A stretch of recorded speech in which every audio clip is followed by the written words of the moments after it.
Thank you. 7:17, and hey, cold and flu season is just around the corner, if not already here. I know that the bug has been going around our newsroom here, and before you stock up on orange juice and tissues, it's important to get those shots as well. But when you get those is just as important. Next week is World Antimicrobial Resistance Awareness Week. We are joined by John Hurst, Senior Director of Field Medical Affairs at bioMérieux. Good morning, John. Appreciate your time. Morning, Travis. So, speaking of those shots, I just got mine a couple weeks ago. I still got the bug, but it was still a good thing to do, as we are in the middle of that cold and flu season. When do you most recommend getting those antibiotics if you need to get them?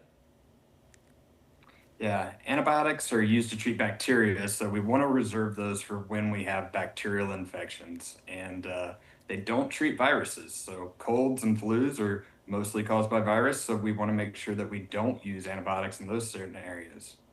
So with with AMR, with antimicrobial resistance here, what exactly is that? What is the threat we're talking about there? Yeah, that's when bacteria evolve to become resistant to the antibiotics designed to kill them. That can make infections harder to treat or even impossible. And that is driven by the overuse and misuse of antibiotics. So what is that the cause of AMR, and what do we do about that? I mean, if that's going to be the battle we face, what's the next step for us to take here at home?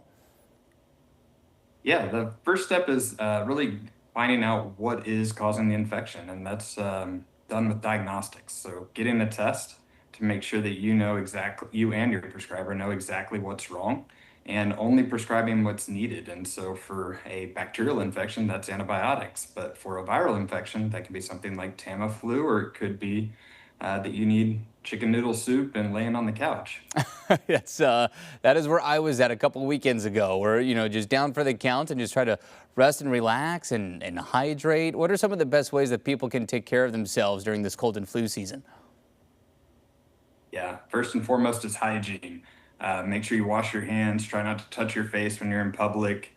Cough into your elbow, not into your hands, and stay away from people that are sick. And second is to get that flu shot. It's recommended by the CDC for everyone who's 6 months and older, with rare exceptions. If you have any questions, of course, talk to your provider.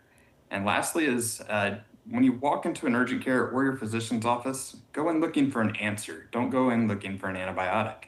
Try to get a diagnosis, and that might mean ordering a diagnostic test that can provide that answer of exactly what's making you sick. It's a really good point there. Well, before we let you go, John, if people have questions about their shots or any vaccines that they may need to get up to date with, where can they go for some more info? Yeah, so bioMérieux.com/AMR or the CDC website.